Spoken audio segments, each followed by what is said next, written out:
nga PFF tusazeewo obutasimbawo muntu yenna ku bwa president mu kalulu akajja.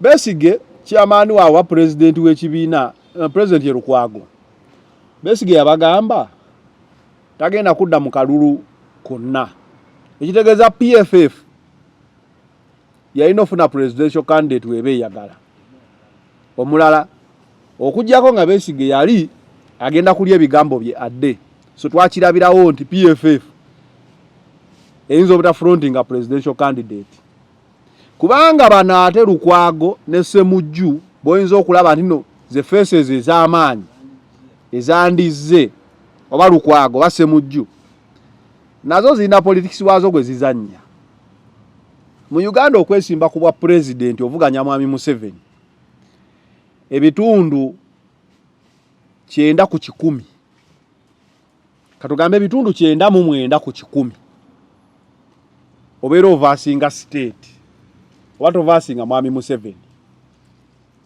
because NRM became a state party. Kati ovasinga state kitegeeza kyo ovasinga amaje ovasinga police ovasinga like ovasinga parliament ovasinga state ekitegeeza okulangirira konti owangudde akalulu kubasaba nnyo nga kulaba jirya mpanga bagambanga empanga zibiika ate nga bano abakulu the time they have been there abantu batandise obbalaba oba ensi etandise obbalaba nga abali mu politics ku lw'omulimu nga banyumirwa gwe fuga eno ffe tuopozinga eno naye tutambula ffenna totuleka mwe muli Lukwago mwe muli Ssemujju they have all served over 15 years 20 plus years so abantu batandika okugamba naye bano abayaaye tebabanga batuli mu kabadi kandi bakabadi ffe katube ku opposition naye nga tufuna benefits eziva mu government mu position so twalabanga balina okuteekawo enkolagana naani anajja ku kifo ekyobwa president ekitali very sure of okuwangula nti n'oba owangudde akalulu tekiri very straight nti bajja kulangirira it means ovuganya ku bwa president from my point of view oba oli willing okubeera jobless emyaka 5 kubanga okuwangula kuba kuzibu nnyo. Besigye yagezaako emyaka 2 kitagisa omuntu ali beyond political gains eza benefits ng'omusaala nga ki. When you look at these other faces Lukwago, Ssemujju, Lulume, none of them is willing to give away the political benefits ng'omusaala nga byalawensi nga ng'okubeera nti nno alina omulimu gwakolera eggwanga nga munnabyabufuzi obalabanga n'abalitayalinze oba ne bawangudde mu kalulu mulaba ono yani ono ow'ekawempe Sebaggala ye Sebaggala omulabanga musajja mugagga alina amasomero alina naye n'obusente bw'ebyobufuzi abwetaaga so PFF ekizibu kyasooka okufuna ndi bano abaami werazi bagagga bafunye ssente over time naye bakyabwetaaga obusente so tewali asobola kugamba nti ke yesimbewo kuba president tewali ali willing kubanga chances z'okuwangula ziri very minimal.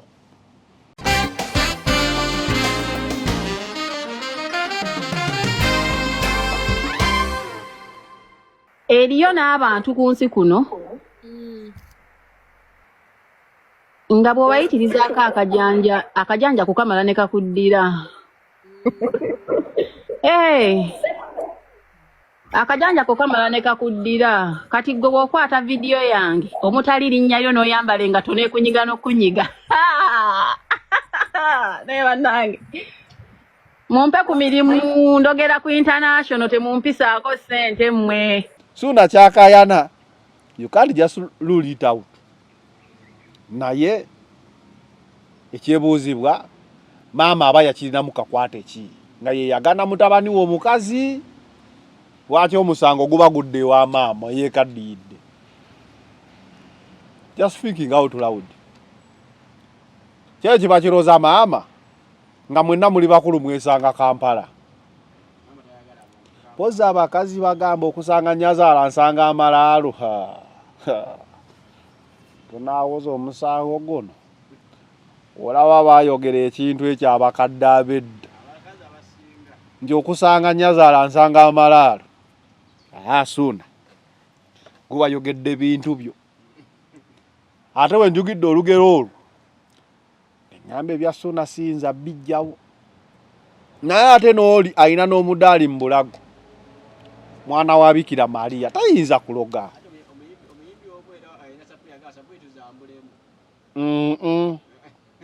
Okusinza akatambiwe nalabye omukyala. Ayina wano omanyi omukatuliki wabeera ne kano bakayita ki? Kyemanyi mbakatuliki banaye kale ndi mukatuliki. Naye nze ndi muzire mu Christian. Tulina sapule, tulina omudaali, tulina akalinga ekitabo. Kasikapula wakayita sikapula. Kabeera awo we katyo. Ono namulabye na mudaali musalaba. Mudalizo era gwe mudaali. Mudalizo naye guba ku lugoye. Ani omusajja gw'obuvaawa. Omudalizo guba ku Gomesi ku bbali. Bo mudalizo. Sajja gwe yonna gye baba wala. Oyagala kwesiba mudalizo mu Bulago, oyagala kwetuga. Nalabye nga ayina kale omusalaba mu Bulago. Nengamba ejje lya Bikira Maria teriyinza kukola kintu ng'ekyo Suna kyagamba. Naye ate olina agamba abeesiba mu kyaki abo nabo tebatudde. Muntu oyinza mulabanga taggwa novena naye nga ku ddogo kwatudde. So, bintu bizibu nnyo okujjako nalabye Fifi the Queen nga bakuba akatambike. Nga Beni munyiivu nnyo ngamba naye ate Fifi the Queen afuuka ata third party. Nene Fifi the Queen n'agamba ye teyayogera ku linnya lya muntu. Akagato oba wakambala n'ogamba nti Katimbalandi kano kantuusi. Kirungi bano bonna bannamawulire.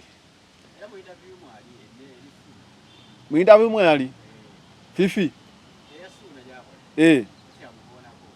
nanti kye ngamba bano bonna bannamawulire bwe gubanga muzannyo gwa microphone bagutegeera bonna bajja gutegeera era ffe tujja balaba wabula Fifi the Queen nalabya muteeka akatambi kano kamaka bikasa siroganga engeri gye yabyogeramu we byatuukirira ekyebuuzibwa tekinikala akubuuza nali ngamba ani nga soogedde linnya lyo kamawulire ako yayinza okugamba togenda kubeera mbale engatto ze nali sigamba ggwe naye ate kyolina omumanya ne munnamawulire abamanyi we bamugamba anti gwe eyo defense yo nene gwe bagamba aba ategedde lwaki ye gwe bagamba oba okitegeera abamanyi nalabya akatambi ne ngamba ebigambo bye twogera bino ebibeerako obujulizi nga maama wa Kabira ye maama wa Kabira spokesperson wa Kabira ayina ekintu kya Kabira ekimuliko nyisitera nnyo okumanya mboozi za Kabira naye nga ndaba naye omupiira guba naye akagatto kaba kamutuuse beekasukidde bugambutusi buli omu n'ayambala akake.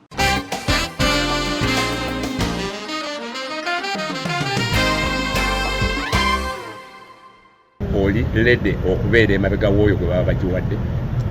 Okusookera ddala nze omubaka wa Kampala owa district ali ku kaadi y'ekibiina nolwekyo lede kaadi nze njirina wabula ekyo ekibuuzo kina kubuuzibwa abalala abagirumbye oba banaagifuna manyi n'abagirumbye bakimanyi nti olede nze njirina akati ekyo kisaana bali nti senga bagiba mmeno gye bawalampa bagenda kuzzaako ki bamubuuzizza senga bakumma kaadi oli lwedde okuwagira n'abagifunye n'agamba ekibuuzo ekyo bakibuuze bali abatalina kaadi kuba kati ye yagirina noza bamugamba bakuggyako kaadi naye kati kaadi tewali agirina Malende ekibuuzo kyaddamu nze nsoma mangu ebintu ansaba Malende etegeeza senga tafuna kaadi ajja ku independent kyetegeeza ansi eyo kyendabanga kyetegeeza kubanga tosobola kugamba nti tusamba World Cup ne babooza nsi kye yatwala World Cup ye ku luno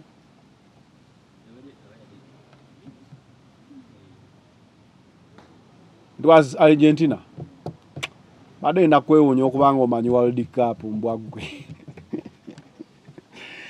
kiringa okubuuza Argentina nti musuubira okuwangula ekikopo kino negamba ate ffe tukirina. You are just a defending champion, but by the time the tournament starts kitegeeza tewali akirina mwenna mukirwanira.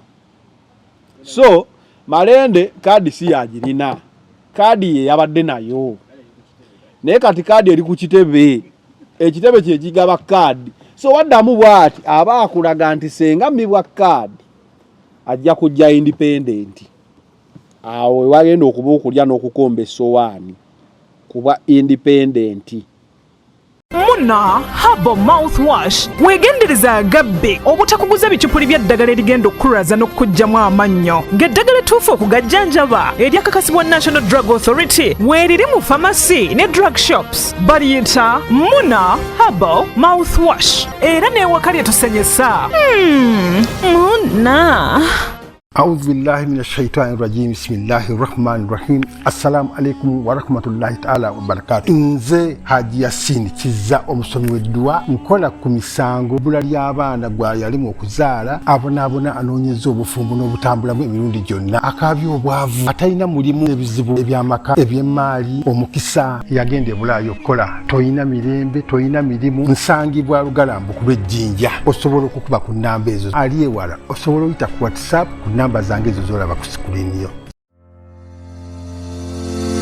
Oludde ng'otawanyizibwa endwadde ogezezzaako wangi biganye kati kozesa obutonde kankwanjulire Biva Organic ekulembera Dr. Senjobe Richard omukugu mu kujjanjabisa eddagala ly'obutonde omuli emmere emiddo n'ebibala tujjanjaba endwadde nga pressure ebizimba mu nabaana fibroids okuzibikira mu basajja oba prostate gland enlargement endwadde z'abaana tukolera ne wake up call ku mwami omunafu atatambula lugendo luwanvu ayakozesako enkola ey'okwezannyikiriza nawe wagenza akula mu myaka n'ogenda ng'onafuwa okozesa obucupa 6 sisitimu neddawo. Ate era tulina ne immune boosters wamu ne body booster ayamba ku bantu abatono abagala okwongera ku mubiri n'endwadde endala nnyingi. Tusangibwa Mengo opposite ne Masengere Hamukasa Road.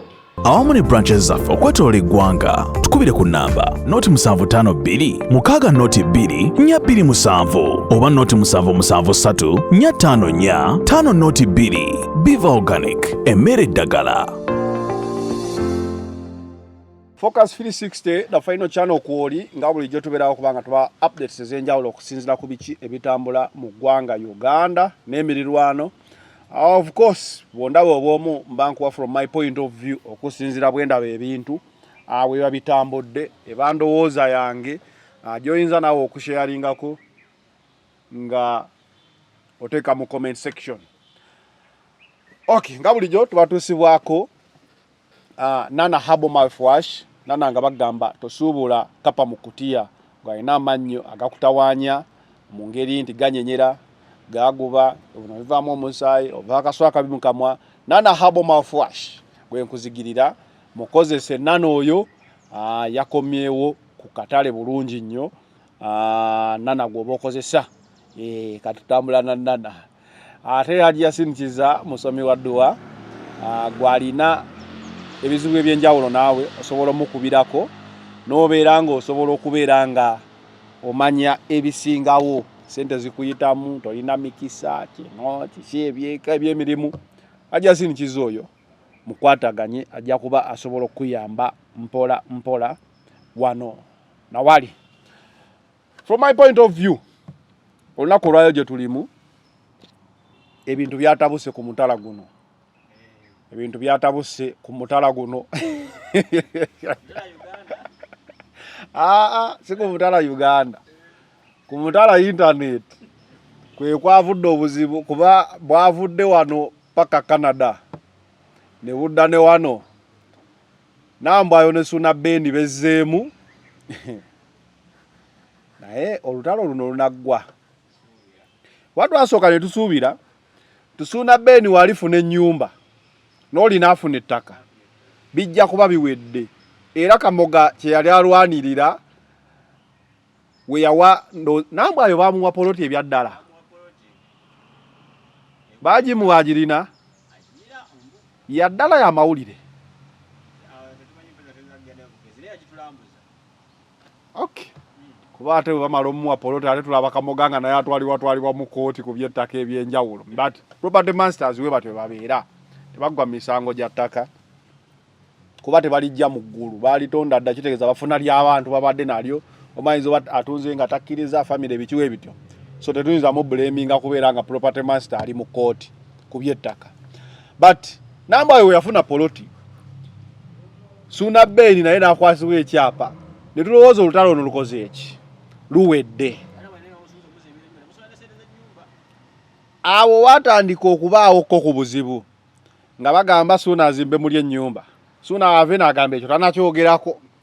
Twalabirawo nga enteeseganya erabika ali ekyagaanye. But eky'omukisa omulungi nti buli omu yali alina kyafunyeeyo. Nambwe ayo afunye poloti. Suna Beni yeddiza entuuyo ze ez'akalina. Tubadde tutambula bulungi. Ndowooza nga akakuku kali muli munda kati akakuku akazze omwana enya munne okutta omwana we n'okutta nnyina. Suna Beni takkiriza nti mukadde we yafa bufi. Bati ekyo kiri mu Afirika, Omufirika teyeefiira. Ekyo mu Afirika bakimanyi, fe Abafirika tetufaafa bwe tutyo. Toyinza kukeera. Toyinza kukeera n'ofa bufi. Omufirika omutuufu ng'ofa otya. Ndowooza Abafirika baatutonda butafa. Naye anyway, jokes aside, Omufirika tukimanyi nti Omufirika teyeefiira. Kaabe mukadde, kaabe mwana, kaabe ki wabeerawo ensonga. So engeri gye tuli Bafirika, interview muganda wange Shalom yagikoze ng'egamba ono yatta nnyina wooli. Ono naye agamba ye waabwe tebaloggwa. Buli kyokola kigenda kutuuka awo wennyini we mwamuyitira akayiringu. Kati ekyewuunyisa kiri wano. Tolina ngeri gy'omanya nti bakuloga okuggyako ng'ogenzeeko ew'omulogo. Tukola VAR. Teri ngeri yonna muntu gy'asobola kumanya nti gundi amuloga okuggyako nga yeeraguzza. Ne mukyakisoboka kyakiki yalabye bulabi waliwo akuloga. Ekyaki zino ez'ebikwangala kisoboka. Kyaki gye bakusikulamu enswaswa mu lubuto kisoboka. Naye kyaki ezaddala kale bakugamba waliwo emyoyo emibi egikuliko katukusabireko. Naye oli waavaayo n'agamba yakakasizza amuloga. Oba aloga abantu be ebitundu 7 ku 100 aba yeeraguzzaako naye. Naye abadda gye yalaze n'agamba nsooka ompiseemu kkaawo. Ffe bulijjo osobola okubeera n'ogamba waayi Haji nsomeraayoko ku dduwa father akwataako ku mutwe ompe ku mukisa pastor nsabiraako. Tekitegeeza nti oba ozudde nti waliwo ekikutawaanya, but life is full of challenges. Ekyo kisoboka. Naye omuntu avaayo n'apiininga omuntu nti gundi ye yatta gundi ye akoza bw'ati, kitegeeza aba alina ensonga. Obukakafu abulina. Ensonga zino engeri gye nazirabyemu eky'omukisa omulungi zirabika tezijja genda mu kooti za social media na kweragako. Kuba omu yagambye ye tebamuloga era amuloga buli ky'omukoze kikuddira kakonge ka mu kkubo. Omulala ye ng'agamba mwetegeke ogenda omuziikirako mwannyina. Era ye n'agamba mumusabire yonna gy'ali munaatera okuddayo okumukola ki okumuziikirako gye baziika maama ndowooza n'omwana we.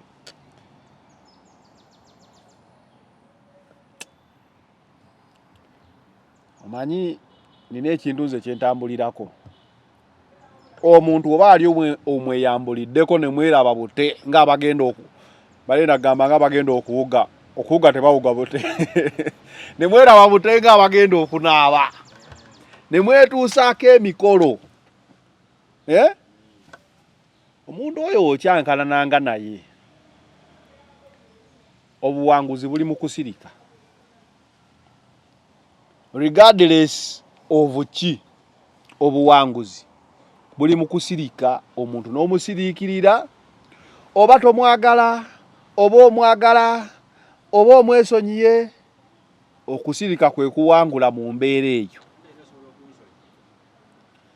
okusirika kwe kuwangula mu mbeera eno bana abakulu gye balimu andi wonyigiriza ennyindo naye ennyindo gireeta omusayi kirala n'okusirika kubanga bonna baali bafunye buli omu kyafunye obuzibu obutaliiwo olaba ekintu ekyewuunyisa girlfriend wo mu lisiti y'abalabe bo ate yalina okuba nga asooka awo singa wabaawo okwekyawa kuba aba alina bingi by'amanyi naawe olina bingi by'okola ki by'omanyi kati woyokananga n'omuntu ekyamagezi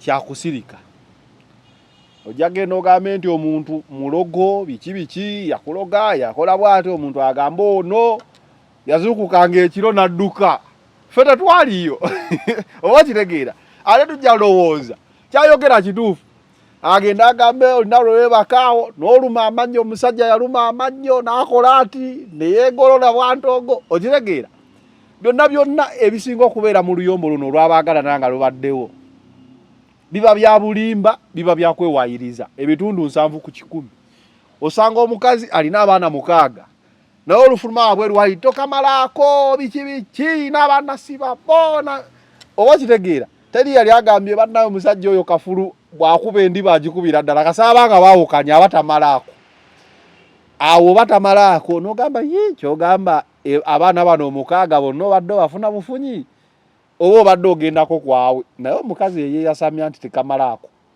tomuddamu kigambo kwata abaana kutwala ku DNA ye ansa eba enkulu kiba kitegeeza bulijjo aba yeggamye bweggami nkuba kati afunye we yeggame wapya akwatulira but ebya Ssuuna ne Nambwayo maama kufa maama yalina emyaka singa 7 abasiraamu bagamba emyaka gy'okufa gitandika ddi 6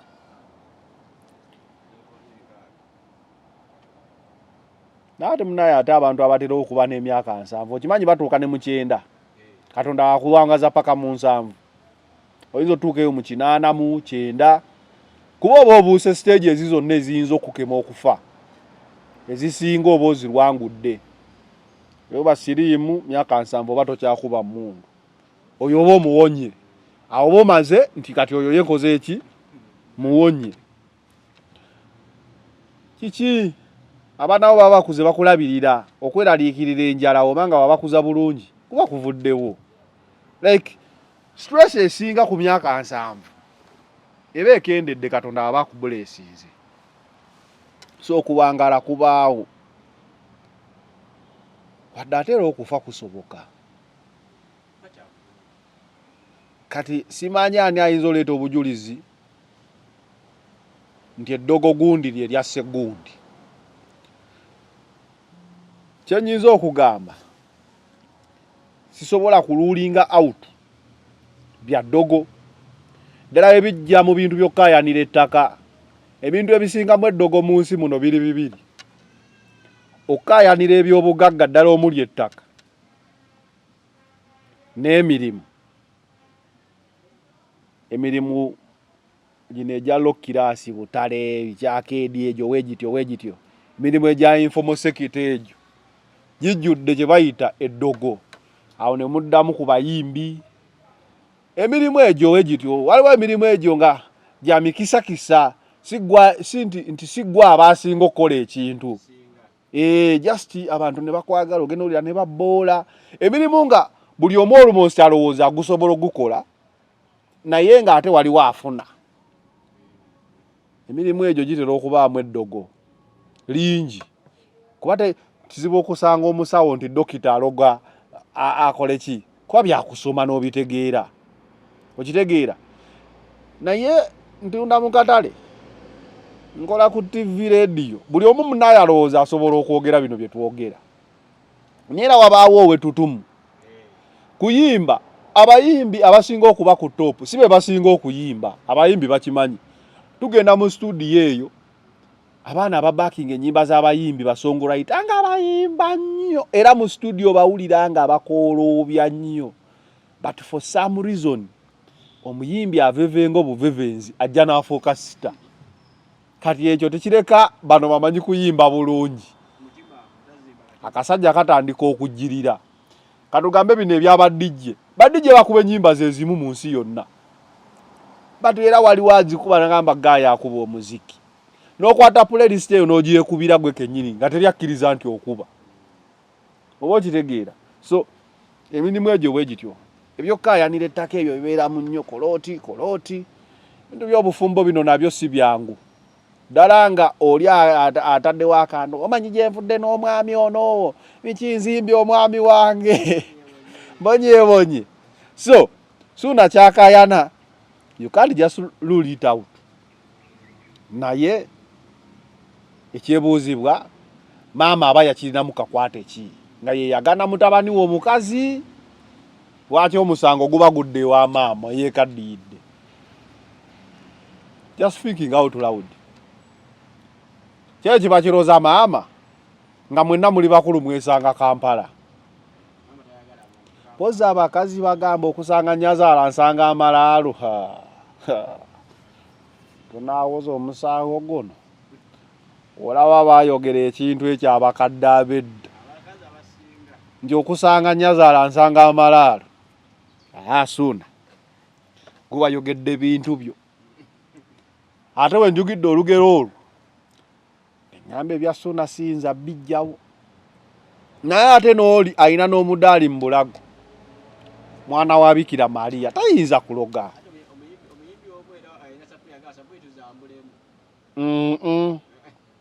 okusinza akatambi we nalabye omukyala alina wano omanyi omukatuliki babeera ne kano bakayita ki kyemanyi mubakatuliki banaye kale ndi mukatuliki naye nze ndi muzire mu Christian tulina sapule tulina omudaali tulina akalinga ekitabo kasikapula wakayita sikapula kabeera awo we katyo ono namulabye na mudaali musalaba mudalizo era gwe mudalizo naye guba ku lugoye ani omusajja gwe obuvaawa omudalizo guba ku gomesi ku bbali omudalizo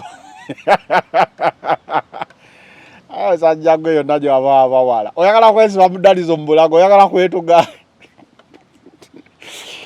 nalabye ng'alina kale omusalaba mu bulago nengamba ejje lya Bikira Maria teriyinza kukola kintu ng'ekyo suna kyagamba naye ate olina agamba abeesiba mu kyaki abo nabo tebatudde muntu oyinza mulaba nga taggwa novena naye nga ku ddogo kwatudde so bintu bizibu nnyo okuggyako nalabye Fifi the Queen nga bakuba akatambike nga Beni munyiivu nnyo neŋŋamba naye ate Fifi the Queen afuuka ata third party nene Fifi the Queen n'agamba ye teyayogera ku linnya lya muntu akagato oba wakambala n'ogamba nti Katimbala kano kantuusi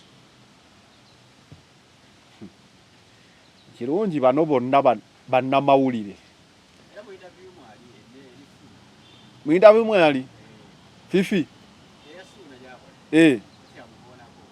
nanti kyeŋŋamba bano bonna bannamawulire bwe gubanga muzannyo gwa microphone bagutegeera bonna bajja gutegeera era ffe tujja balaba wabula Fifi the Queen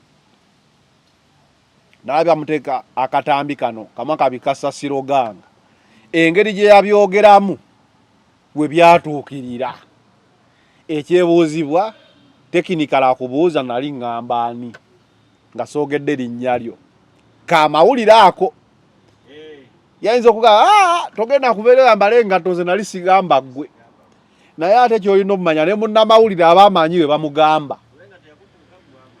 Anti gwe eyo defense yo. Nene gwe bagamba aba ategedde lwaki ye gwe bagamba. Obo kitegeera aba amanyi.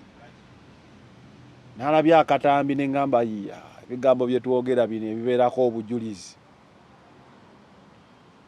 Nga maama wa Kabira ye maama wa Kabira spokesperson wa Kabira. Ayina ekintu kya Kabira ekimuliko. Nisitera nnyo okumanya mboozi za Kabira. Naye nga ndaba nayo omupiira guba naye akagatto kaba kamutuuse. Beekasukidde bugambutusi. Buli omu n'ayambala akake. Oba kitegeera? Buli omu n'ayambala akake.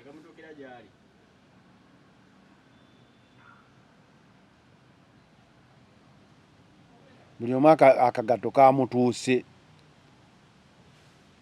nga ye.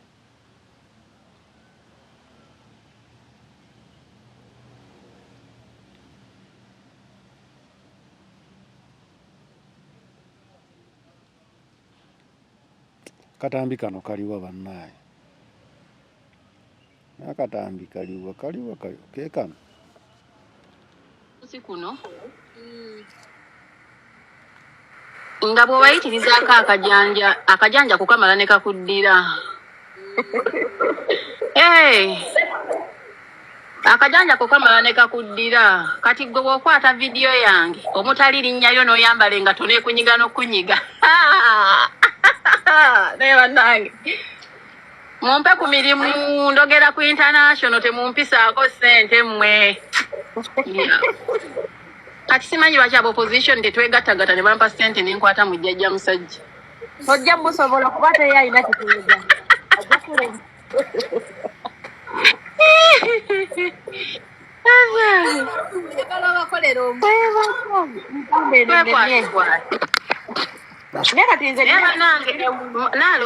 Bagambye ku mutala kuno kwata busi. Nalongo ali owe Canada Fifi naye ali okwo ku mutala. Nono nambwayo nedda olutalo lwakajeza dano kugeraageranya nagwa mwinaalo. Naye ono yagamba akagatto katuuse butuusi mukulu. Ekyamazima kiri nti Shalom ye yakola interview eno. Nendoza twagimanyako wiki nga 2-3 emabega.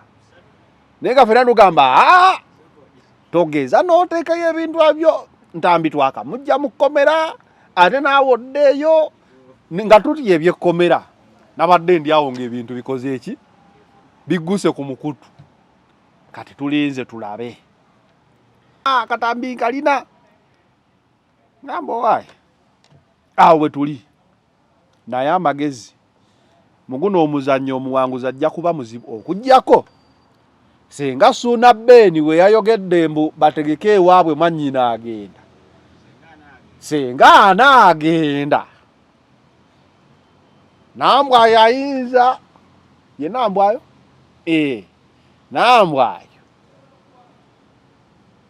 ayinza okutiika kirituwe tekinikale tewali tteeka likwata oli nti yakuloga kuba obujulizi bw'eddogo buvaawa mu kkooti babukkiriza naye naye Beni naye yakoze bubi. Okimanyi omwana ono alina omwagalwa kati ate mwana muto naye musajja kyayinza okumireza nafu nga awulira eri baziika ono w'omukyayira baziika awo abajja kulinnya ennyonyi agende ku kyeyo asigaleyo mu buwaŋŋangufu ng'ani agula emmotoka kati ate emmotoka egula emmotoka emmotoka etuba tuzoogerako emmotoka etuba tuzoogerako kwezi musajjawo emmotoka tegula mmotoka tegula mmotoka so emmotoka tebafa gagigulira muntu batyo batono nnyo abaali bakikozeeko ku mukutu kuno just ako kaali kabaddi ndowooza kumuzzazaamuko ku ssuubi nze nga simulabangako na mmotoka naye yalina akamotoka kibali bakasukira amayinja ku kalina oba bakamujjako wana asajja akuwe emmotoka nga ate eri mmanyage bakukyaba n'agamba ebisumuzo teekaawo abeewaka batulabire. So ebya Nambwayo byebyo.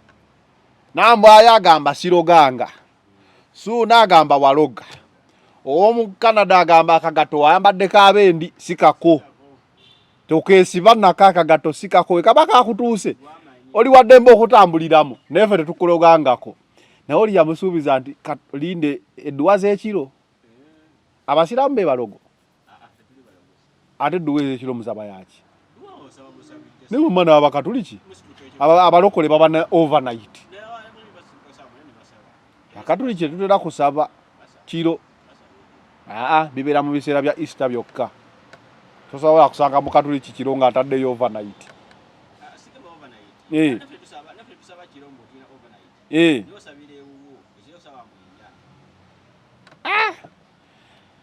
anyway awo katuveewo ebya Nambwayo Suuna Fifi awo webiri. My point of view olutalo olw'abaagalana teruwangulwa, awangula yasirika.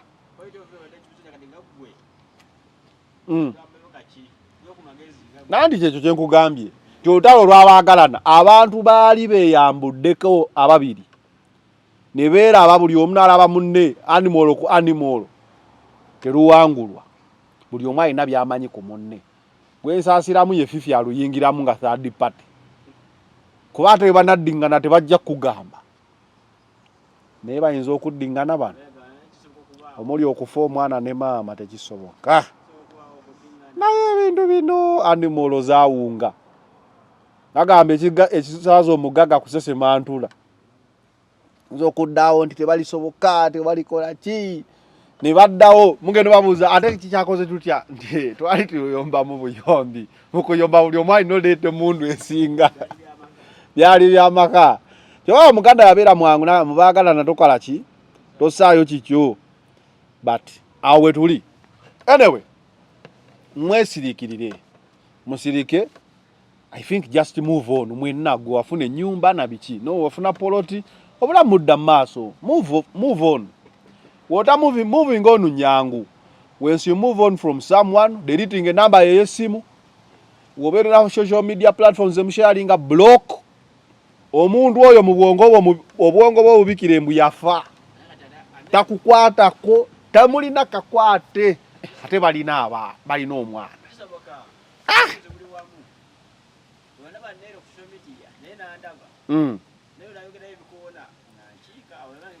wenkyankalana naawe social media platforms zonna nzibulookinga WhatsApp, Insta byonna biba blocked n'ennamba eba deleted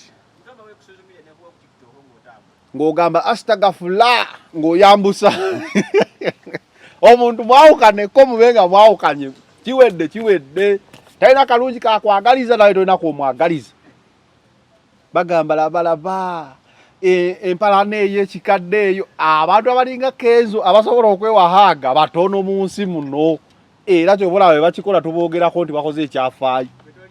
Nze sirimu bwe twawukana sikubaako nze kyenina kiribwe kiti sikubaako na mutima mubi naye mba saagala kwesembereza wadde okuwulira saagala kubeera awo ofune ekizibu ngamba bambi ng'olabye nyinza okugamba ng'olabye ne tweddamu sikunyegga obwongo bwange bubikira nti wagenda ku ddungu wagenda ku kyeyo mu nsi eyo gy'oba walaga tuba twawudde teri nsonga ekubeeza na namba ya X mu ssimu teri kikulabisa social media naye kati bano balina ekizibu balina omwana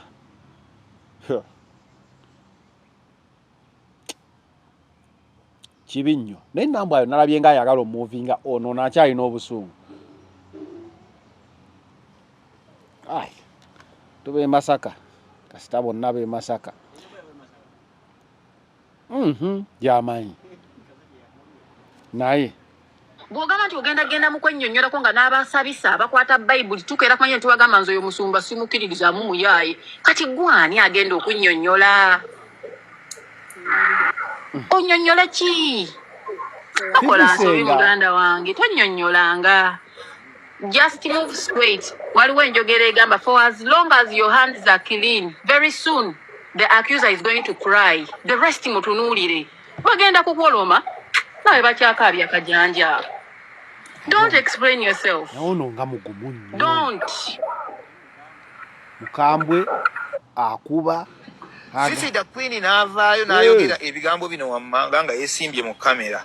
Fifi da Queen mukyala Nsoogomu bwe nti nabbanjawo kabira era omukadde w'ekkanisa.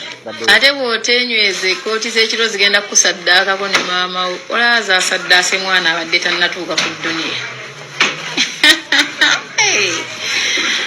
Lubaala omutono omunafu akulemye okulwanyisa oyingirire ffe. Yadda. Wakwefuula abawi b'amagezi. Naye akantu kaali kakoona. Omusajja waba afiiriddwako omwana we. Siyo gwe bagamba agenda kuwasa amuteeke mu kalina. Bano magombe ge gali baawula. Bano kujja kuba kusaba nnyo. Kujja kuba kusaba nnyo. Omusajja alinawo munnyonnyola nti maama agenze, omwana agenze, ate kati mwanyino amulabula we mukudaala ye mugamba akaabya nakajanja. Kati yakomyewo ku mukutu agamba mwannyinaze. Kati ensobi esobola kuba ku mwannyinaze genda. Munaatugamba ki? Kuba ate omusajja omugambi akaabya kajanja. Kave ku bino tunaabiraba ffe ku mutala tukola ki? Tubiraba amagezi ge nandiwadde buli omu nga nze sirika ng'olumeddewo nnyo kiki?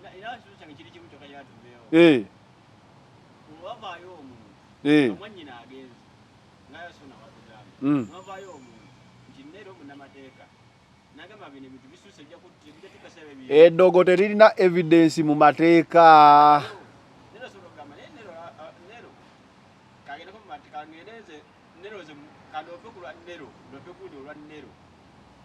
Eddogo terina evidence mu mateeka. Omuntu waba tayogedde erinnya lyo ku mukutu kuno bulambalamba oba tolina bw'omuvunaana wandi muvunaanye cyber harassment, hate speech, biki ebyo we biti. Naye mu ddogo teriba na bujulizi, terireka bujulizi. Obujulizi bw'eddogo tebuyimirirwako mu kkooti. Ate wozuulanga nti bayirayo kambabulira, wozuulanga nti waliwo akuloga tobeera mu bintu by'okusaagirira ojja kufa. Kasita ozuula nti waliwo akuloga tosaagirira mu bulamu weerwaneko. Ekyo kyo nkigamba abantu. Katonda yakola sitaani n'akola ne Katonda. Si kye kimu? Katonda yakola sitaani n'akola ne Katonda. Aye Katonda yeetonda. Kati waaga Katonda yakkiriza nti yasindika n'omwana we Yesu okulwanyisa sitaani. Kati ate gwozuula nti waliwo akutaddeko amaanyi ga sitaani n'oteerwanako. Oba owedde. Oba owedde. Jjo nabadde nyinyuka. Nabyo omusajja yazze oba yabadde yanjaga oba yabaddeko sitaani oba yabadde ki. Awo ku rediyo nga mpaakize tunudde we nti mu kkubo. Omusajja najja n'ayimirira mu luguudo wakati. Mu mpale nnyimpi eya black. Essaati ey'emikono emiwanvu enjeru n'engatto enjeru. N'ayimirira mu luguudo wakati ng'emmotoka omanyawo ku rediyo emmotoka ezikirira awo ku speed ng'ayimiridde. Nensooka ngamba ono asala kkuba akola ki? Nentunula nga seetegeera bwabadde bwakiro nga sitegeera bulungi. Nemu okubamu amataala. Booda esooka nejja n'emukuba. N'asitukawo n'addamu ne yeesiba bw'atoogo nga wa traffic n'addawo. Eyokubiri n'emukuba. Emmotoka ne zijja nga zimwewoma. Kati ne ŋŋamba ŋŋende mmusikeyo musajja muwanvu namupimyemu nga simusobola kumusikayo. Ne ŋŋamba owaayo ate abantu bwe batyo babaako n'empewo zaabwe. Oba ze zimutawaanya oyinza omukwata nakwatawo ne mbaawo babiri. Nensigala mu mmotoka yange nange ne ntula ne mukubamu amataala. Eky'omukisa omulungi emmotoka era ne zijja ne zisiba zonna ne zikubamu amataala.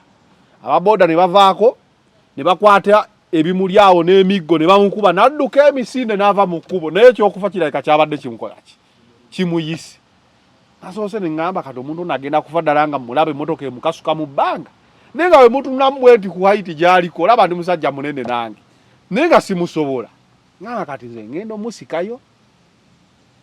nankwatira mu kkubo ne batukoona fembi bw'oba ofa bibyo naye kirungi ngeri gye nabadde mukubyemu amataala abantu batandise okumulaba nga ali visible yabadde nga aliko reflector Katonda n'ayamba ne bamutaasa simanyi oba yafudde oba gye yalaze yesse oba yabadde ayagala committing suicide simanyi. Anyway, katugende e Dubai. E Dubai nayo kitokota. E Dubai kitokotera ddala. Waliwo omukulu gwe bayise Charles Mwesigwa. Abe Dubai bayinza omumanyanga Abe.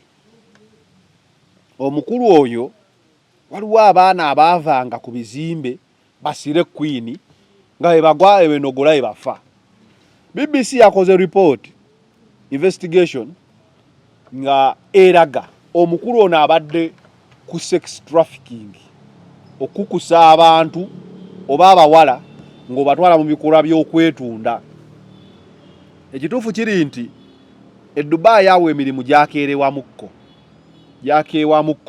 si gyakeerewa gyakeewamu gyabulako kyokka ate abawala bagenda nnyo e Dubai ku visit visa n'okukyala okwo. Kigambibwa omukulu ono abadde afuna abawala abalungi bamanyi nti kati ono nsobola omutransforminga ne muteeka ku end mbu n'abatwala eyo ne beetunda. Abamu mu trauma gye bafuna mu kwetunda ne bibatuusibwako eyo ne banogola ne betta. Mwalaba ebifaananyi awo during COVID awo abawala baafanga nga bava ku bizimbe bagwa. Nga lugendo labo omuwala abadde mu hotel biki wokebera Instagram ye apozinga ebifaananyi biri awo bya bwerere kasire Queen babadde ki. Ennaku y'okwetunda ku kyeyo abantu abawala abasinga ku kyeyo abataagalira ddala kukola abatoloka mu biyumba bakola ki okwetunda ejjanga option ey'okubeezaawo obulamu.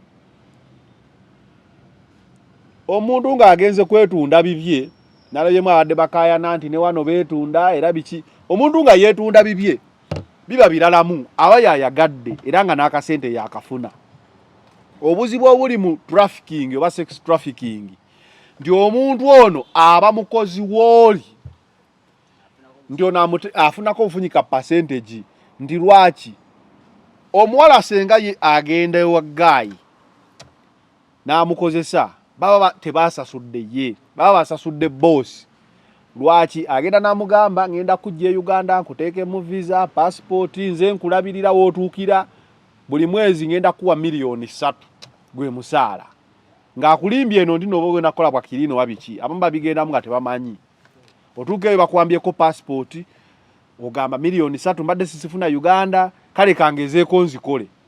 Ogenda okuwulira nga gye bakutunda omuyaye abaddeyo $15,000 bwe bukadde nga 12-13 mu kiro kimu. Ne gwe mukama we akugamba ku mwezi nkuwa obukadde 3. Abantu abasinga okugula bamalaaya because the psychology ey'okugula malaaya kizibu okulaba obulabi omuntu awo ne weerega ne weegatta naye. Omuntu alina ekyoyo ekyo nti okukozesa omuwala noono omuwala okukkiriza because mu bintu by'okwegatta mulina okubeeramu okusikiriza affection eyo kitegeera. Toba bubi eno nga olinga asogga ente oba nga asala ente okitegeera. Kati omuntu aba ali ku malaaya ekisooka osooka n'otya malaaya n'ogamba naye omuwala we yeeyambulidde engoye omuntu tamugamba ngako I love you talina kantu konna kasikiriza. Olaba n'enkoko zeegoba bateekawo process y'okwekwana naye gwoze buzi mulimu gwo kutuuka bali kusuula ngoye.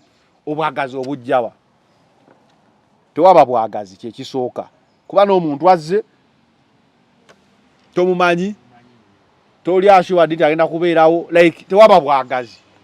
Kitegeeza ebiseera ebisinga babateeka ku biragalalagala bakozesa a lot of substance okwerabira stress eyo.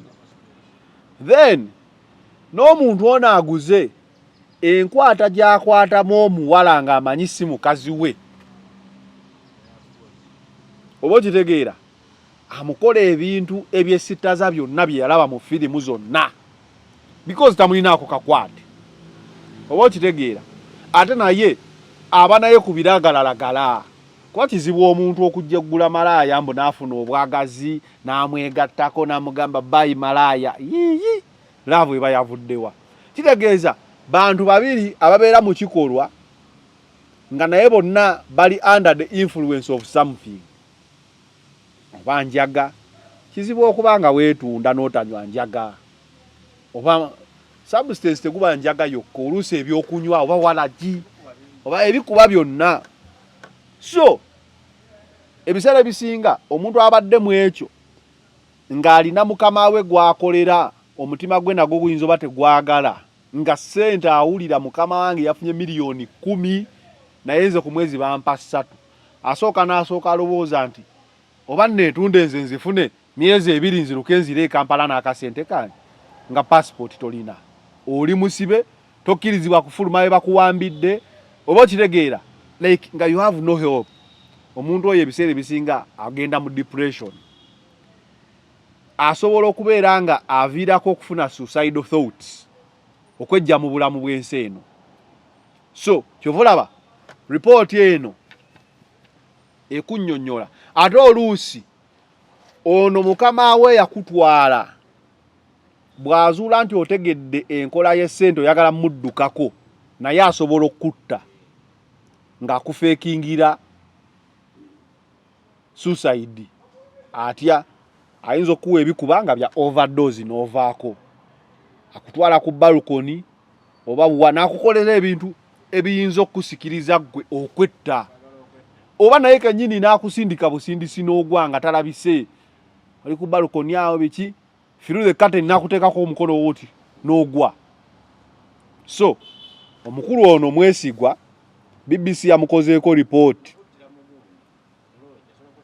okuttira mu bafitaabu aba omuntu akola guno omulimu aba yawaayo obulamu bwe kuba kimanyi senga weekyanga n'odduka oyinza okugamba poliisi y'obulamu bwe naye bugenze nga olaba report eno nawulidde nti omusajja ono bamukutte ekyaddala obulamu bwakoze eki bugenze kuba kubeerako human trafficking kyekisooka sex trafficking deficits zino zonna zirina okunnyonnyolwa kitegeeza ono omukulu aba asobola okukola ekintu kyonna naye okudifendinga obulamu bwe sabala bano abaafa tetumanyi baafa nga beebesse oba yabatta ebibuuzo biri awo kati okubuuza kugenda mu maaso ebibuuzo biri awo abamu bategedde omukulu ono ng'akatambi kano kyona amumanyi bulungi yeye Abebu Pale yoyo yennyini kubanga woba omanyi Abebu Pale muli bakulu yono yennyini ono ye Abebu Pale yennyini eyaleetanga amasimu okuva e UK nga babakabejja ng'alina ekifuba weebati omusajja ng'avuga emmotoka embi waliwo abadde bagamba mu Nigeria muki obutambi bulaga bamumanyi okuva ku Pioneer Mall Wilson Street biki yatundanga muna amasimu abamu bagamba abadde musajja mugagga ina apartments emuyenga n'ekyanja of course abakola omulimu guno bafuna ssente kubazi babunomo omuntu wagambye bamuwadde $15,000 alina omuwala yagenda muwa 3 omwezi kati olowooza omuwala oyo aba mukoledde ssente mmeka okumala omwezi mitwalo nga 7 nanti that is for one client gwe kyogamba omuwala ono afunye client omu ate tabana muwala omu ebeera kateero eri yennyini asobola okuba n'abawala nga 4-5 okitegeera kati bonna babeera bagenzeemu 15,000 buli kiro naye abantu balina ettima banaye abawala bano oba abakazi be bamaama baffe be baganda baffe bannyinaffe ekiruma naffe tubazadde be baana baffe gwe omugagga azimbye apartment akoze atya wandiyagadde muwala wo okubanga afuuka okozesebwa essente mu mbeera n'obugagga obwo bw'oliko abaana bano babakola ebintu ebibi ebisembayo, babakola mu nnyindo, babakola mu kamwa, babakola mu kabina, babakola ebintu like ensi z'abawalabu ezo zirina nazo ebizibu byazo. Ekintu kye bayita human rights ku bo tebakivaluinga nnyo ddala nga toli munnaabwe. Kitegeeza omuntu waba yeetundira Dubai eyo era nabo bakiraaya nti ab'amawanga ag'enjawulo. Buli nsi nno erina engeri gy'ekolamu sekisi waayo ng'era woolaba buli ggwanga. Kati Omunayuganda bajja kuteeka ku sekisi w'omu Nigeria, w'omu Philippines, w'omu oba abawalabu nga mulala nnyo ku sekisi gw'okuzoomanyi wano. Oyinza okwerowooza nti n'oli wakabi nnyo wano, naye buli nsi erina sekisi waayo nga buli ggwanga bwe lirina sekisi waalyo. Nawulirako eggwanga erimu wano mu Uganda omala goba muntu ng'agaata ogenda omukwata, mpulirako abamu nti ate omala kumutuga.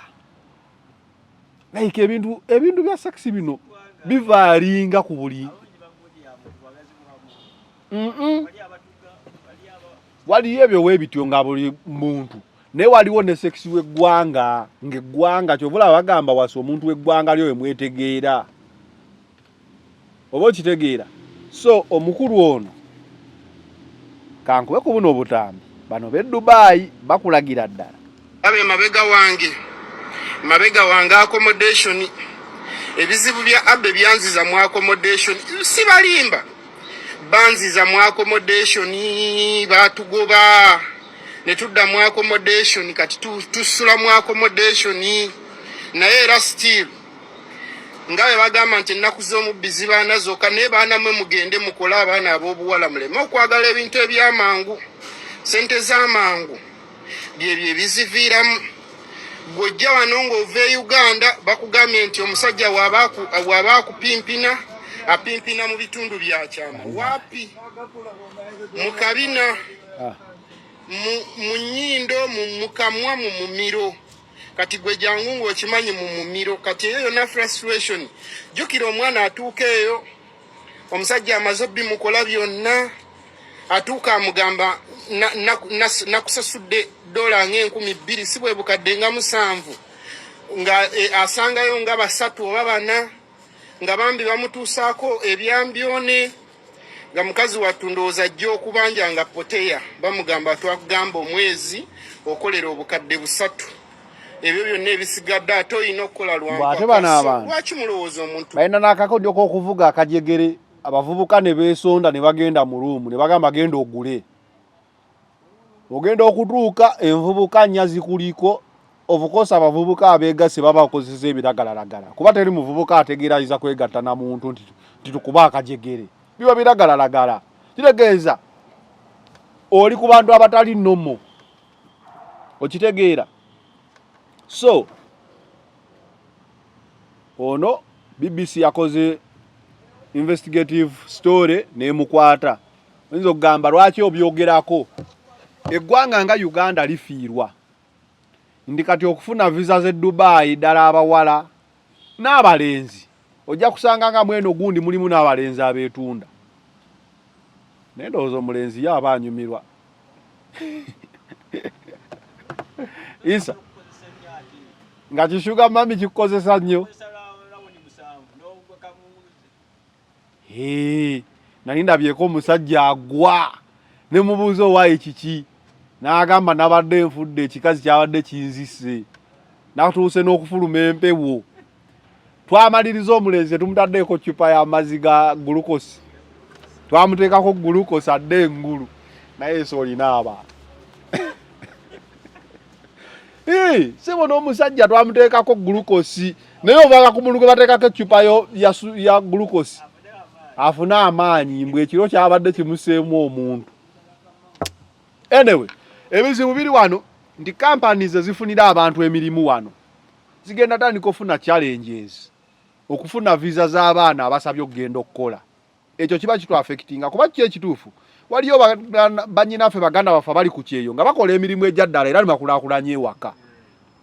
Okitegeera bannammwe abaatoloka visa ezaggwako mugenda kwongera poliisi okubayiga kati gojja gamba ono abomu naye story ne affectinga ffenna eggwanga lyonna bannafe abaliyo abakola emirimu gyabwe nga babadde tebali mu bino batoloka kale mu biyuma naye nga bakola emirimu egyaddala kati poliisi egenda bayiga bubi fe ababadde bagamba okusaba visa tugende naffe tuje ku ssente tetujja kufuna bajja tuteeka mu blacklist nti Uganda esindika ba criminals kati ate Dubai ngeyo weba ekikozi eba story nedduse ku BBC tekyaffectinga Dubai wokka buli omulala agenda okusaba oba UK kuba omusajja agambye agende UK agenda wa kitegeeza ensi ezo zigenda kuba strict nnyo mu kugaba visa bajja tuma visa wano bajja kuza bannaffe kuba sinti buli akola aliyo mu butuufu naye ate waliwo yatoloka nga naye akola ebigasa eggwanga eno nga si kwetunda kokka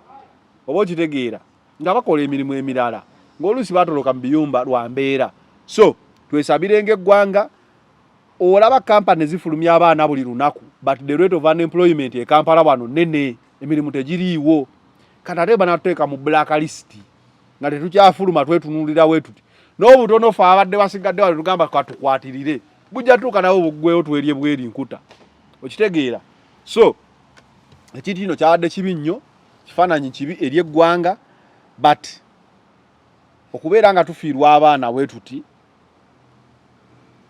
omanyi byonna kati kirungi si kirungi nti tosobola kugamba tebandi nalabyeko abadde agamba lwaki mutambuza ebintu ebyo biki eri BBC kati da final channel eba ekoze eki BBC final channel nesobola okubanga eraba bannayuganda bannafe abali wano n'abali ku kyeyeeyo but BBC eraba authorities ezaziri ensi ezitekinga impact okitegeera zirina amaanyi okusala gamba Ugandans temuddamu bawa visa oba mwongere ku bukwakulizo bwa visa kati kampani wane eziba zitwala abantu eziguddewo ezitwala abantu okukola ziba zizibuwalana z'okufuna abaana abasabye nga 10 bayinza okumwaka okutwalako nga 5 oba okitegeera kyokka tebateekamu ssente okusaba sekyo nakyo kiri awo ekifaananyi ky'eggwanga buli omu atandika okutunulira nga ye mwabo yakola n'ate ensi zonna zibikola ezisinga zibikola kuba nalabako eya Philippine BBC ezikoze nnyo nalabako eye Kenya nga nabo bali mu bino ebintu ensi zibikola okutunda ebitagalalagala okukola ki but kiba kibi nti abantu bano oli yagambye nti batwala baba nabo betunda abantu bano bategetinga nnyo innocent souls bategetinga nnyo abaana abato bwolaba documentary zino ziraga nazo zaagala abaana nga tozaalangako like abantu bebasingolinga out bebapiikinga kuba ne bali abaguzi tebaagala nkanga togenda leeta kikazi kikadde mu kigumidde entalo nabo abagula baagala obwana obuto akaana kato myaka 218 ate olumba twala ne under age ne bakyusa passport yawo so ekintu kino kibi wolaba sex trafficking bye bino ebiri ku PDD ne mu America ndozo olaba PDD ali mu komera barakeri baani abo bonna ku bino ebintu nabo banoonya obwana obuto kuba oli naye ekimuddusayo okujja okugula aba akoye mukazi we waka gamba naye enkulu tenywa naye n'enkulu kanje nsonyiwe so abantu abalina emize gino nabo bajja kutululira obwana obwo obuto bwe bagenda basingoling out so katwesabirenge eggwanga bannafe abali Dubai tubasabira nti poliisi tekuyoola awadde mu bino ebintu mubiveemu mudduke sino tulete okulokoka kubanga ne disadvantage je ziri nyingi bamaze okukola mu kabina mu matumu miki otuuka n'owunga then you turn suicidal oyinza ogamba nkola ssente naye ojja kumala ate wette bwesi ate otuze mu kukaaba mu kuwandiika RIP oveeko owunga ogw'eddalu teriyo yali akoze bintu bino mbu afuna ssente azifuna naye amaliriza ebiseera ebisinga amaliriza yesse amaliriza asanguse so and the money the right way sente nyangu zino PFF egamba si PPF mpiso PFF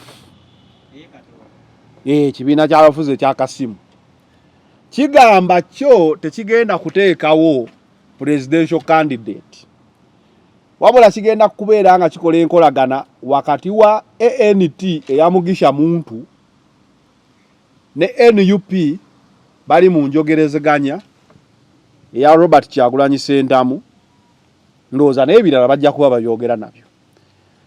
Kati kankuba akatambika. Okusooka twagala kutegeeza eggwanga nga PFF tusazeewo obutasimbawo muntu yenna ku bwa pulezidenti mu kalulu akajja. Okusalawo kuno tukutuuseeko olw'okwagala abantu abalwanirira eddembe okwegatta nga twolekera akalulu kano gye tulabanga fronti emu ez'okwerwanako. Naddala mu kiseera kino mu byobufuzi ekizibu ennyo nga buli omu bw'akiraba. Kizibu kubanga Museveni ne mutabani we ne famire yaabwe bagenda mu maaso n'okubuzaawo bannansi nga n'abamu nga Sam Mugumi abamaze n'okugyayo empapula z'okwesimbawo. Era okwagala okwegatta okwo kwatuleetera okussa omukono ku kiwandiiko n'ekibiina kya ANT nga tulowooza nti okulwanyisa famire ya Museveni abadde eggwanga lino n'olifuulanga ekyobusika kyabwe n'amagye tulina kukolera wamu. Ennaku z'omwezi nga 2 Julayi twakola endagaano ne ANT. Okulonda kuno Museveni mu bugenderevu ali mu kufuula okukyasinza okubeera okubi mu byafaayo bya Uganda. Amagye gawambye ebitongole bya gavumenti byonna nga mwe muli n'ekitongole ky'Electoral Commission, Parliament n'ekitongole ekiramuzi. Kati mu masaati n'ampale temukyali bantu batuulamu nga balina amakulu. Temulaba abalamuzi, mulaba amasaati n'ampale nga mulowooza abalamuzi. Eggwanga we lituuse omukulu gyetuli tulina kulwana kulaba ososola njala nga nsi ndala ezisaanyewo ne zisigala busigazi mu maama nga bw'olaba Somalia ne Congo. Enewo akatambikeeko oba waliwo bwatuukira mangu ku nsonga agituukako bwa mangu. Where is it? Ensonga muziwulidde nga PFF egamba bo tebagenda kusimbawo muntu wabula bagenda kukolagana ne ANT ne NUP. Of course ku mukutu kuno twaniriza ebirowoozo era ne ku social media ebirowoozo byazedda. PFF yasooka neteekawo enkolagana yaayo ne ANT. Fe abalabira ebintu bino mulenzi ez'enjawulo from my point of view twategeera PFF be baani. PFF ye Besigye, ye Erias Lukwago, ye Ssemujju Nganda, Lolume Bayiga, we bati abantu ab'enjawulo. But awe tuli faces ziri nga 3 ez'amaanyi. Besigye chairman wa president w'ekibiina president ye Lukwago. Besigye yabagamba tagenda kudda mu kalulu konna. Ekitegeeza PFF yalina ofuna presidential candidate webe yagala. Omulala okujjako nga Besigye yali agenda kulya ebigambo bye adde. So twakirabirawo nti PFF eyinza obutta fronting a presidential candidate. Kubanga bano ate Lukwago ne Ssemujju boyinza okulaba nti no ze faces ez'amaanyi ezandize oba Lukwago oba Ssemujju nazo zina politics wazo gwe zizannya. Mu Uganda okwesimba ku bwa president ovuganya Mwami Museveni ebitundu 9 ku 10. Katugambe ebitundu 9 ku 10 obeera ovasinga state. What ovasinga Mwami Museveni? Because NRM became a state party. Kati ovasinga state kitegeeza kyo ovasinga amagye, ovasinga police, ovasinga parliament, ovasinga state.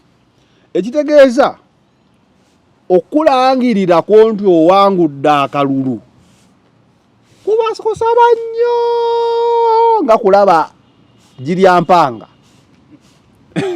Bagambanga empanga zibiika. Ate nga bano abakulu the time they have been there abantu batandise obbalaba oba ensi etandise obbalaba nga abali mu politics ku lw'omulimu nga banyumirwa gwe fuga eno ffe tuopozinga eno naye tutambula ffenna totuleka. Mwe muli Lukwago, mwe muli Ssemujju, they have all served over 15 years, 20 plus years. So abantu atandika okugamba naye bano abayaaye tebabanga batuli mu kabadi kandi bakabadi ffe katube ku opposition naye nga tufuna benefits eziva mu government mu position. So twalabanga balina okuteekawo enkolagana naani anajja ku kifo ekyobwa president ekitali very sure of okuwangula nti n'oba owangudde akalulu tekiri very straight nti bajja kulangirira. It means ovuganya kuba president. From my point of view, oba oli willing okubeera jobless emyaka 5 kubanga okuwangula kuba kuzibu nnyo. Besigye yagezaako emyaka 2.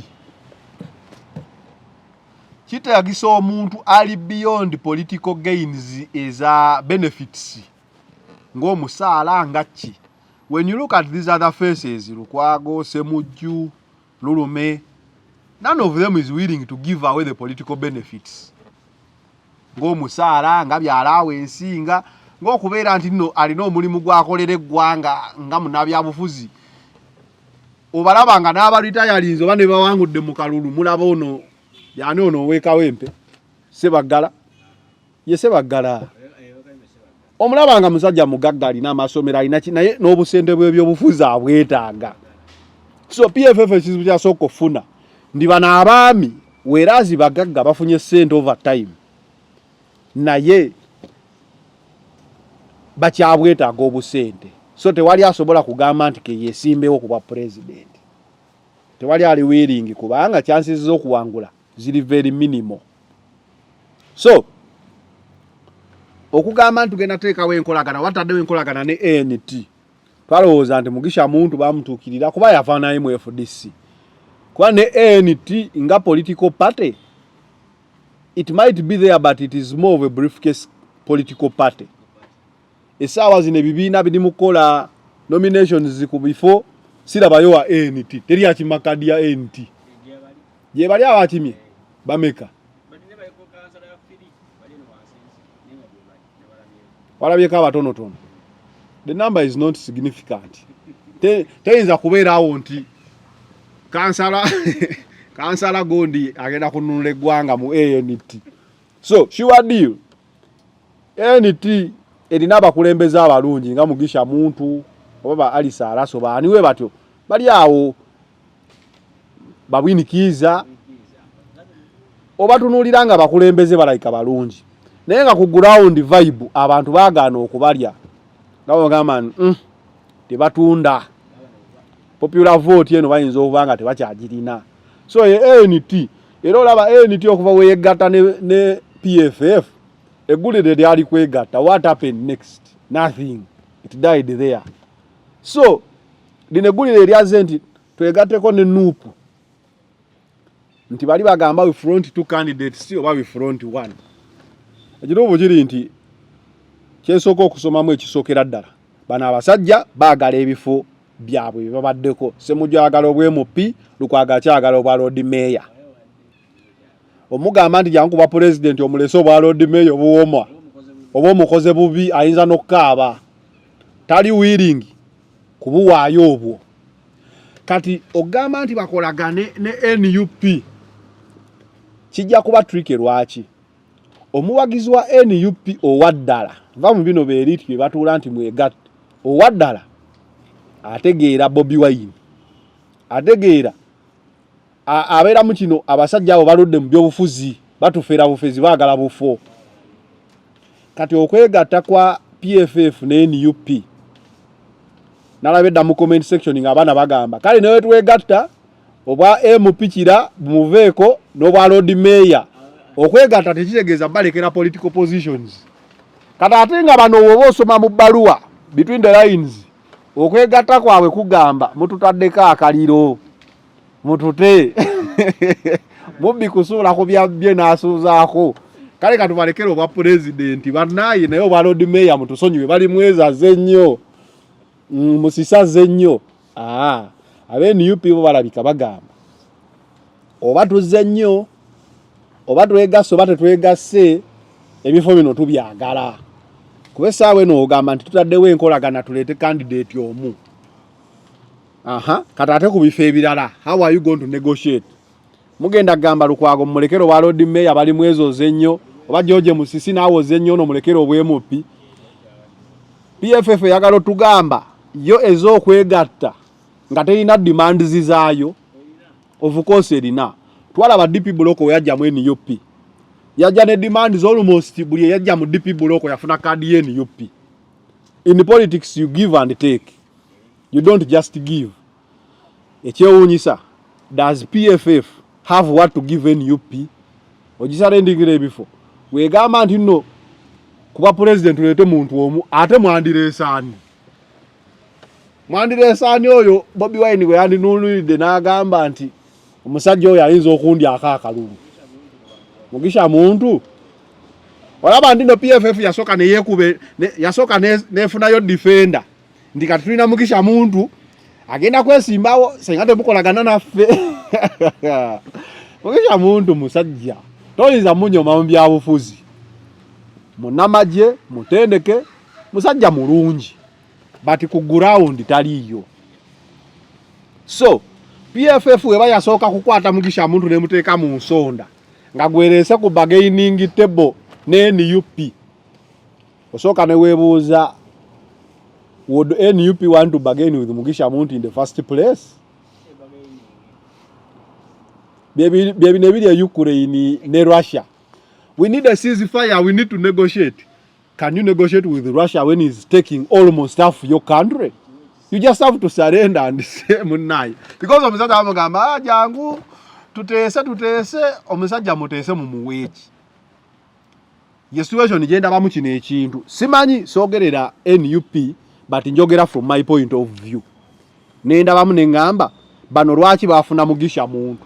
Bafuna Mugisha muntu ku kakodyo kali nti tujja teekawo presidential candidate anakwata kadi ya PFF tutaddewo enkolagana ne NT bagenzo laba ng'enkolagana eyo terina impact agamba kati nno tugenda fiirwa ebifo NUP bano bayinza otujja omugaati mukamwa katugambe nabo tukolagane nabo naye tulina Mugisha muntu waffe ayagala okwesimba kuba president kati senga mukiriziganya naffe tujja mugamba abireke Bobi Wine ajje naye ekibuuzo Bobi Wine atya Mugisha muntu ku kalulu oba wagizi ba Mugisha muntu mubalabyeko eyo bangi.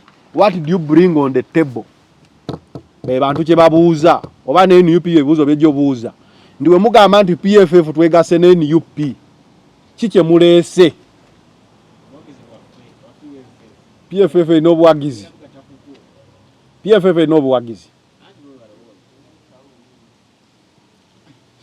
PFF solo beri n'obuwagizi ewamu naye omuwagizi wa Ssemujju we waweta kawa kalulu nti Ssemujju anti President Museveni Bobi Wine Mugisha muntu ani ndo omuwagizi wa Ssemujju agenda ku ballot alonde Mugisha muntu okiraba oba agambe Bobi Wine wakanya okolagana naffe kati noze Museveni oyo aba simuwagizi wa Antioka Kiwoka kitegeeza Bobi Wine still aina upper ground.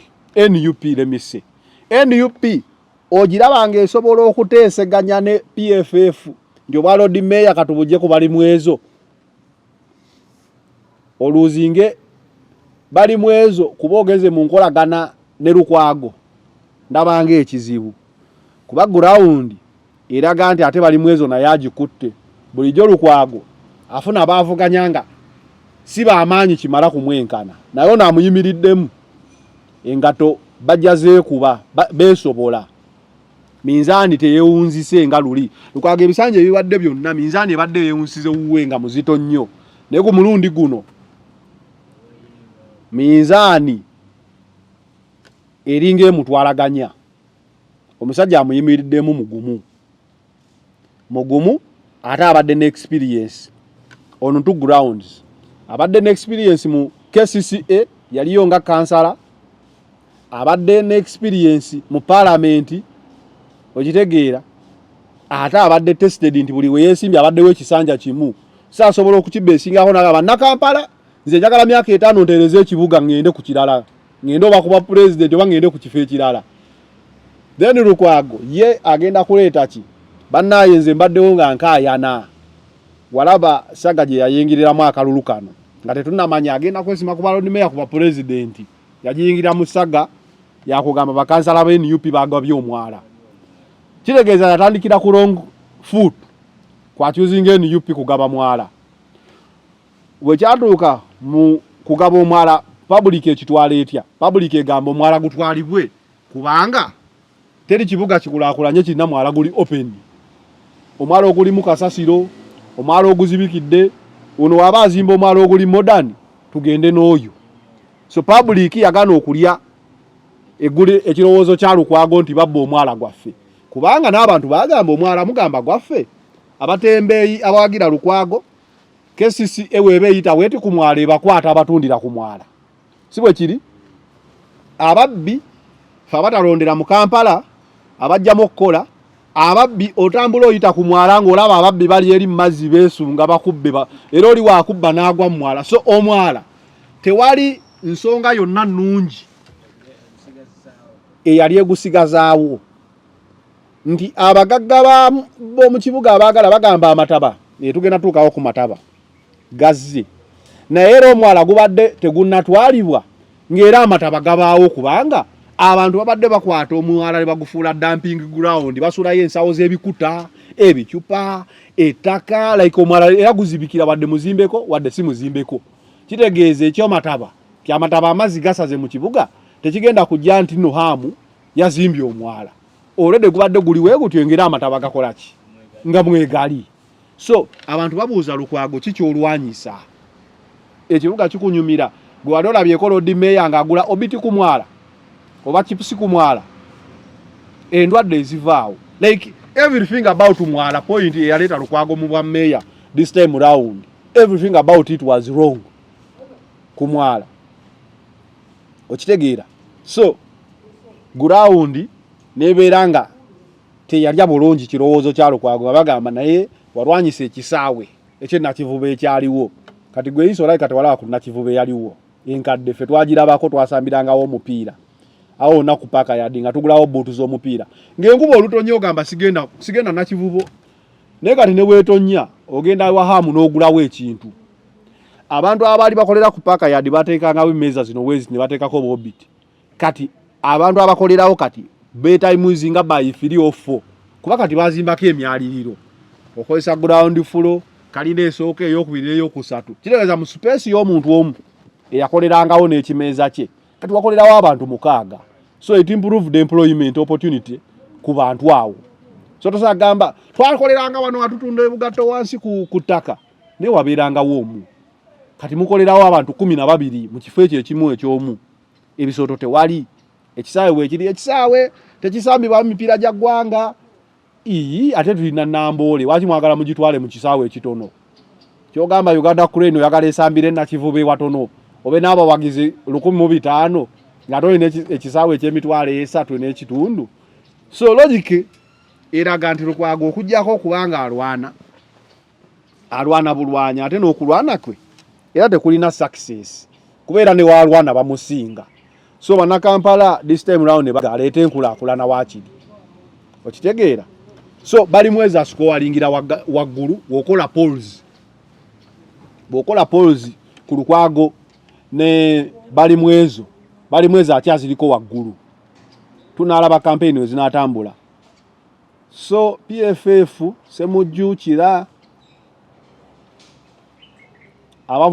abavudde mu nuupu be bamye kaadi be bagenze mu PFF ate kati be bajja okuteesa ne NUP olabira ddala nga kijja kuba kizibu enkolagana eno okubaawo amazima olwa interest buli omu zaalina ezitabasobozesa kwegatta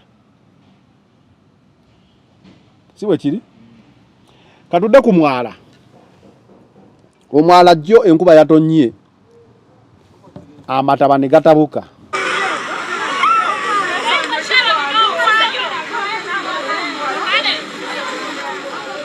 ekituufu amataba gaabaddewo kyekituufu naye amataba tegazze nti olw'okuba Hamu yazimbye omwala kale gasobola okuba geeyongeddeko naye era buli gyenkuba bw'etonnya mu Kampala nga Hamu tazimba mwala era mubaamu amataba si bwe kiri amataba gajja lwaki nabadde manyonyeddeko wali nti omwala baguteekamu ebikuta ebisawo ebisaaniiko omwala guzibikira omwala mumpi Hamu yakulaga nti omwala yagujja ku fuuti 6 n'aguza ku fuuti 12 kitegeeza nagukola times 2 yaguwa edeininga space amazzi we galina okuyita wajja kuba wanene omwala gujja kuba covered kitegeeza maama Naaki asuulamu ensawo y'ebikuta tagenda kuddamu kugisuulamu tegulizibikira bikuta omwala guleeta amazzi ga mukoka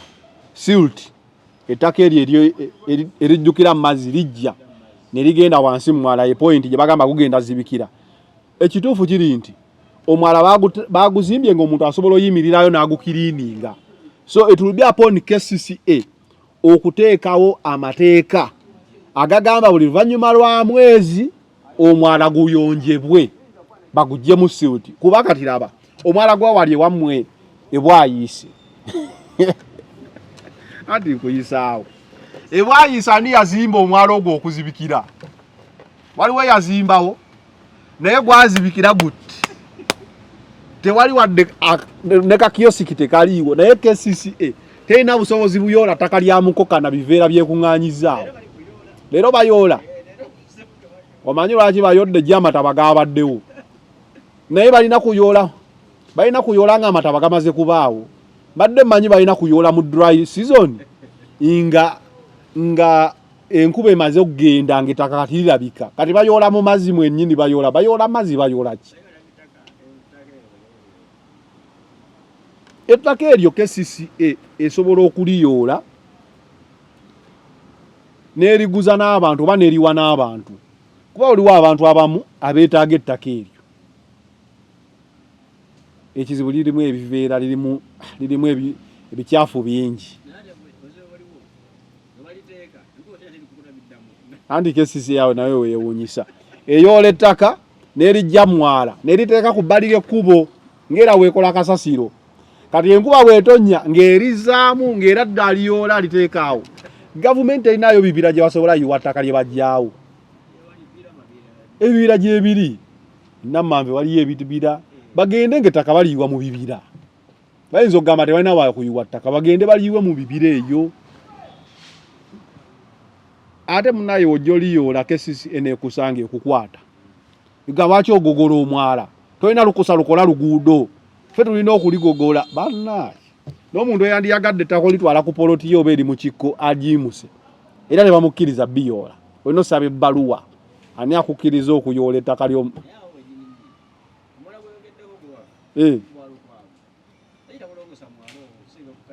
asooka agulongooseemu tulabe omwala ogutali muzimbeko mutulageeyo omwala ogutali muzimbeko ogutambuza amazzi ku kapasite yaagwo awo tukkirize nti Hamu yakola ensobi naye nzi ebyaddala mpagira Hamu because ndi sure nti ajja zimba omwala ogwo ate it is in his best interest olaba nga amazzi bwe gaze ne gayingira mu bintu bye always it's a blessing in this guys gaalaze ba engineer butya amazzi bwe galina okutambula because abantu ambaga enkuba etonye Hamu ko kirabe Hamu ng'omusajja omugagga era alina ba engineer kyaba wadde ekifaananyi ekituufu ekyekintu kye balina okuzimba bwe kirina okufaanana kwate baba kizimba nekiggwanga kibadde musana mwerere bandi baga twamalanga wafuna naye kati baalabidde ddala ki ekyokutereeza so it is maybe a blessing in this guys nti enkuba yatonye bwe tutyo ne tubeera ng'ekyomwala temukyesibaako nnyo kamalirize ne kano nuupu eri mugaba kaadi babuuziza omubaka Shamimu Malende oli lede okubeera emabega w'oyo gwe baba bagiwadde okusookera ddala nze omubaka wa Kampala owa district ali ku kaadi y'ekibiina nolwekyo olede kaadi nze njirina wabula ekyo ekibuuzo kirina kubuuzibwa abalala abagirumbye oba banaagifuna manyi n'abagirumbye bakimanyi nti olede nze njirina akati ekyo kisaana bali tisenga bagiba mmeno gye bawalampa bagenda kuzzaako ki Malende bamubuuzizza senga bakumma kaadi oli lwedde okuwagira n'abagifunye n'agamba ekibuuzo ekyo bakibuuze bali abatalina kaadi kuba kati ye yagirina noza bamugamba bakujjako kaadi naye kati kaadi tewali agirina. Malende ekibuuzo kyaddamu nze nsoma mangu ebintu ansaba Malende etegeeza senga tafuna kaadi ajja ku independent kyetegeeza ansi eyo kyendabanga kyetegeeza kubanga tosobola kugamba nti tusamba World Cup ne babooza nsi kyeyatwala World Cup ye ku luno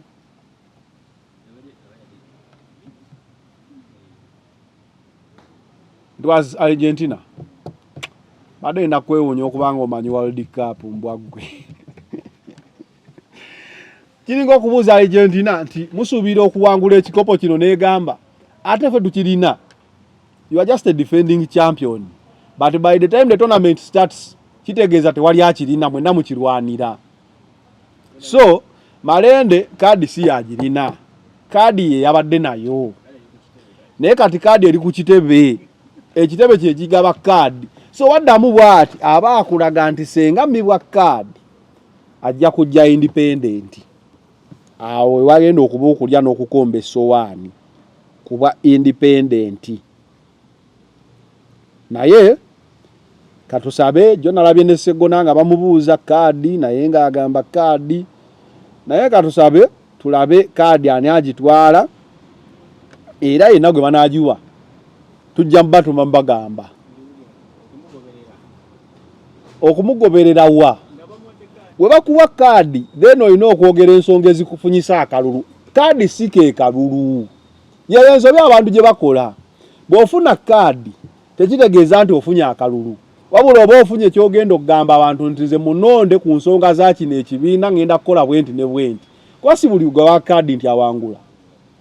So bw'ofuna kaadi kiri eriggo okumatiza abalonzi bakulonde era bagambe temunonda nzekka munonderako n'ekibiina kiri mabega wange. Just ekibiina kikwongerako bongezi ka pulasi nnene kikwongerako kale 50% ku byoba ogenda okugamba bannansi okuwa akalulu. Kyekitundu kya kaadi kikwongerako of course atagirina ojja bwannamunigino okime 10 kyonna automatize tukuwa akalulu. Naye kati bakuwa kaadi kebe ye NRM kebe ye FDC kebe ya PFF ojja n'ekitundu kyekyo ekibiina ekigamba nti kale ku nsonga z'ekibiina nange nnyongeddeko zino ezange era senga olemu okwongerako n'osigala ku za kibiina kyokka era basobola okuwangula. Si bwe kiri sigenda suka wano olunaku olwaleero boy.